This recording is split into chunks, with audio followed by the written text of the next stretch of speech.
یہ مسجد منارتین کے پاس یہ پرانا مکان ہے جہاں پر واقعہ کربلا کے بعد حضرت فاطمہ بنت حسین رضی اللہ تعالی عنہا اس جگہ پر رہائش پذیر ہوئی تھی۔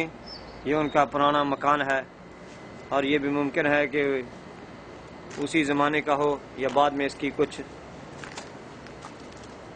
ترمیم کر دی گئی ہو۔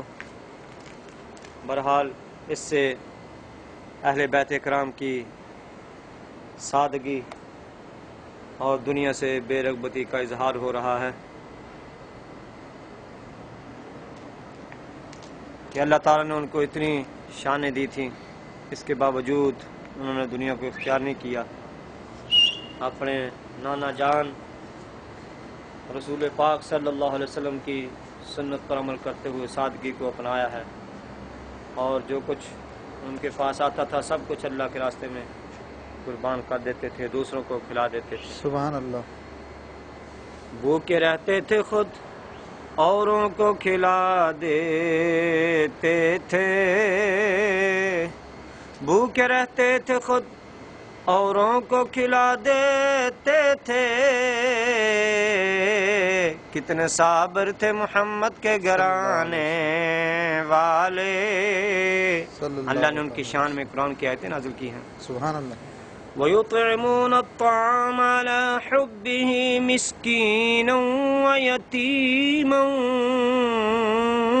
وَأَسِيرًا۔ سبحان اللہ۔ وہ اللہ کی محبت میں مسکینوں کو، یتیموں کو اور قیدیوں کو کھلاتے ہیں اور کہتے ہیں انما نطعمکم لوجہ اللہ لا نرید منکم جزاء ولا شکورا، کہ ہم تمہیں اللہ کے لیے کھلاتے ہیں اور ہم تم سے اس کی جزا اور شکر طلب نہیں کرتے۔ یہ کنواں ہے جہاں سے اہل بیت کرام پانی لیا کرتے تھے، یہ ہو سکتا ہے اسی حالت میں ہو۔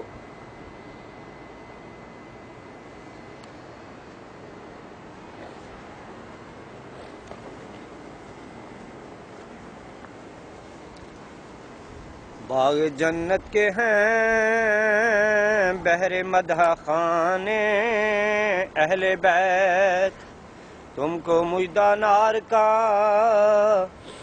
اے دشمنان اہل بیت۔ خدائے پاک کرتا ہے ان کی پاکی کا بیان، آیا اے تطہیر سے ظاہر ہے شان اہل بیت۔ بے اجازت جن کے گھر جبریل بھی آتے نہیں، بے اجازت جن کے گھر جبریل بھی آتے نہیں، قدر والے جانتے ہیں قدر و شان اہل بیت۔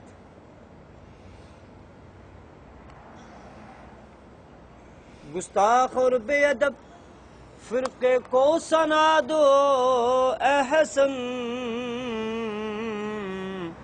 یوں کہا کرتے ہیں سنی داستان اہل بیت۔ سبحان اللہ۔ اہل بیت پاک سے گستاخیاں بے باکیاں، لعنت اللہ علیکم دشمنان اہل بیت، لعنت اللہ علیکم دشمنان اہل بیت۔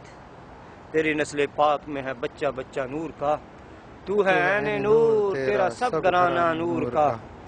ہم اہل سنت والجماعت صرف 12 اماموں کو نہیں کہ صرف حضور کی اولاد میں سے صرف 12 ہی پاک ہوئے یا 5 تن پاک نہیں، ہمارا تو عقیدہ یہ ہے کہ حضور صلی اللہ علیہ وسلم کی ساری نسل پاک ہے، سبحان اللہ۔ اور حضور کے آل کا ہر بچہ ہمارا امام ہے۔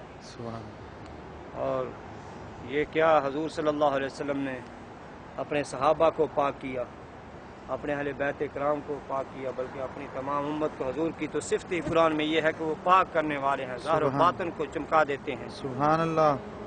چمک تجھ سے پاتے ہیں سب پانے والے، میرا دل بھی چمکا دے چمکانے والے۔ یہ پرانا کنواں جس سے اہل بیت کرام پانی لیتے ہوں گے، ان کے مقدر اور ان کی شان پر قربان جائیں، کتنی سادگی تھی۔ ان کو دیکھ کر اللہ کی یاد آتی ہے، انسان کے دل میں خوف خدا پیدا ہوتا ہے سبحان کہ یہ دونوں جہاں کے بادشاہ تھے، پھر بھی انہوں نے کس سادگی میں زندگی بسر کی۔ اللہ تعالیٰ اہل بیت کرام سے محبت اور ان کے طریقے کو اپنانے کی توفیق عطا فرمائے، آمین بجائے اور ہمارا خاتمہ اہل بیت کرام کی محبت میں ہو، آمین۔ شیخ سعدی رحمۃ اللہ علیہ فرماتے ہیں، خدایا بحق بنی فاطمہ کہ برقول ایمان کنی خاتمہ،